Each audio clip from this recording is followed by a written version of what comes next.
Message de la conférence des évêques du Togo. Pour l'amour de ma patrie, pour l'amour de Sion, je ne me tairai point.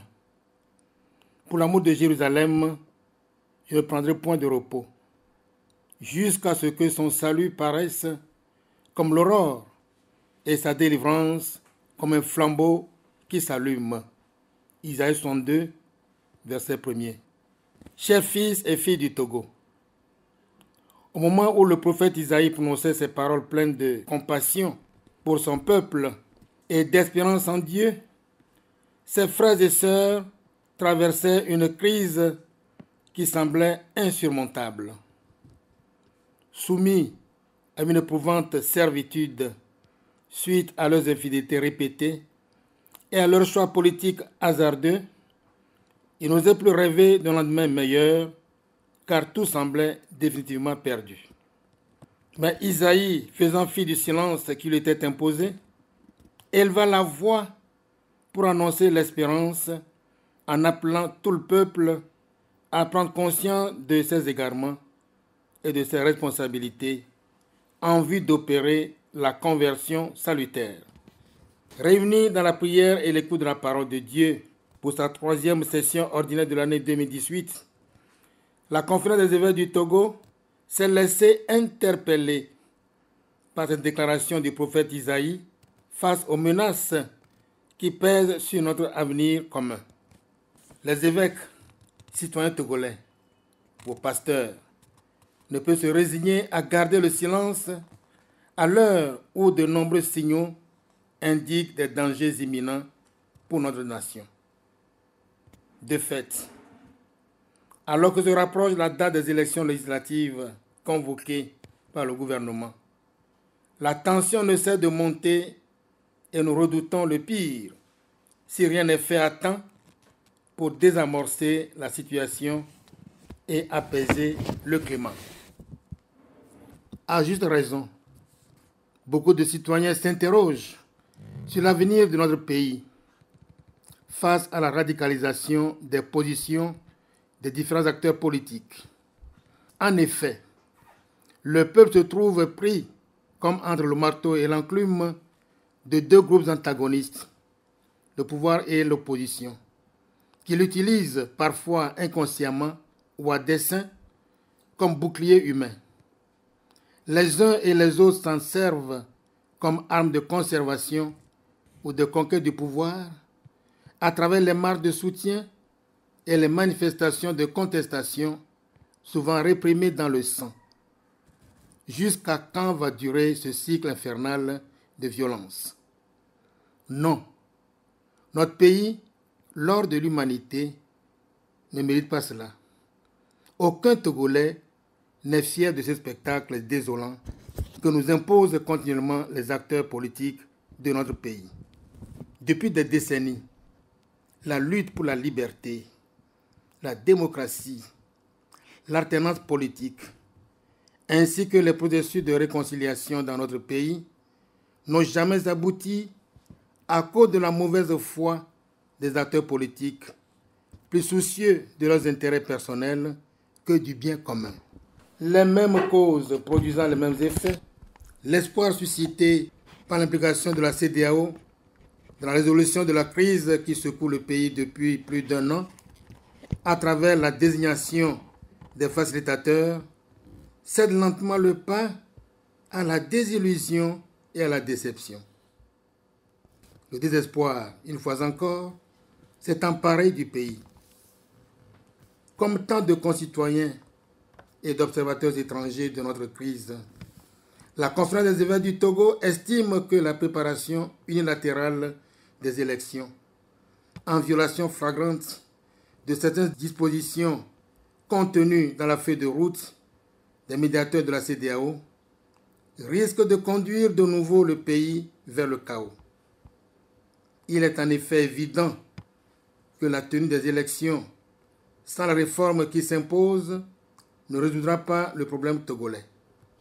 Elle ne fera qu'exacerber les tensions et les violences.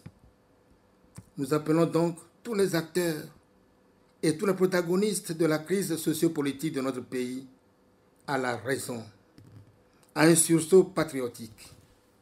à l'amour, à la prise de conscience de la valeur inestimable et sacrée de chaque vie humaine.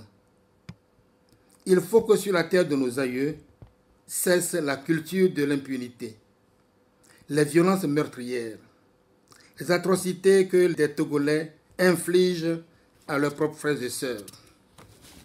En définitive, ce dont le Togo a fondamentalement besoin, c'est un changement profond dans la manière de gouverner et de faire la politique, car quel que soit celui qui sera à la tête de notre nation, si le système ne change pas, les problèmes à coup sûr ne connaîtront pas de répit.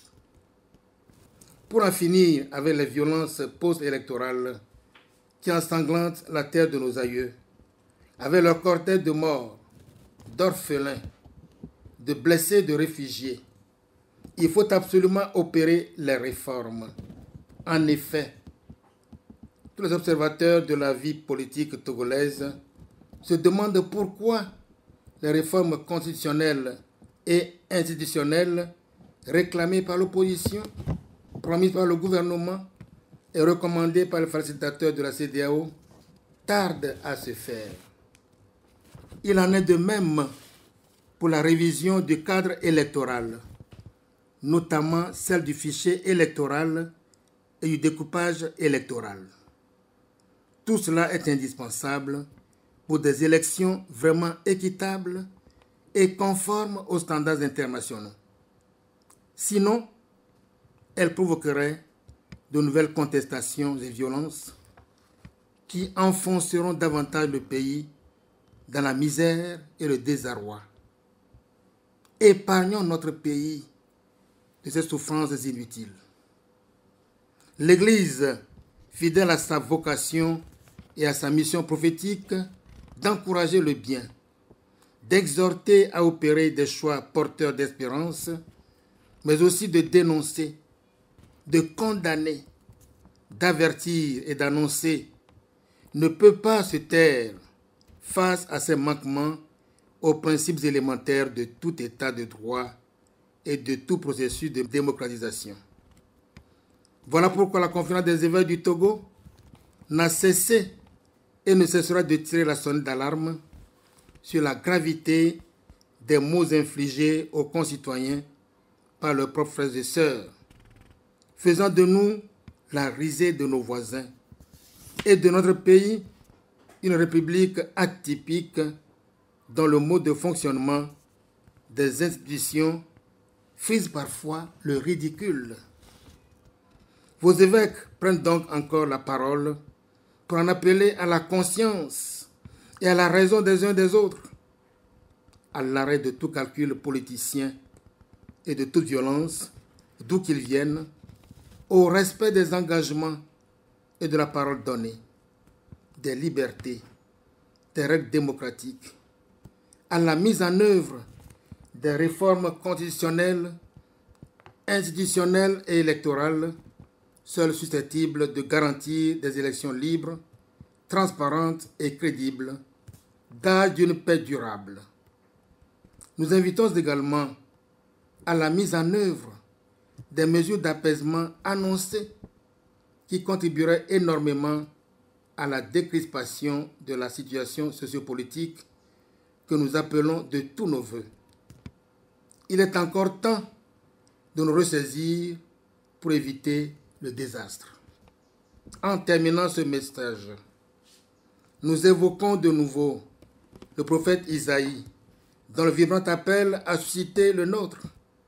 L'histoire lui a donné raison. Le peuple d'alors a retrouvé son espérance après avoir traversé les affres de l'esclavage qu'il aurait pu éviter en accueillant humblement la parole de son prophète. En cette veille du temps de l'Avent, prenons résolument la décision de nous engager sur le chemin de la paix et laissons résonner dans nos cœurs ces paroles pleines d'espérance.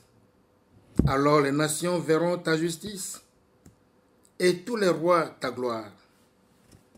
Alors on t'appellera d'un nouveau nom que la boue du Seigneur dictera. Tu seras une couronne de splendeur dans la main du Seigneur, un diadème royal dans la main de ton Dieu.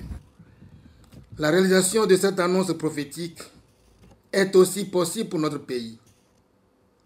Il suffit de le vouloir sincèrement et de s'engager avec détermination dans la voie du redressement de notre société. Que Dieu nous éclaire et nous guide, que sa paix s'établisse dans nos cœurs pour se répandre sur notre pays. Fait à Néo le 15 novembre 2018 à la mémoire de Saint Albert le Grand.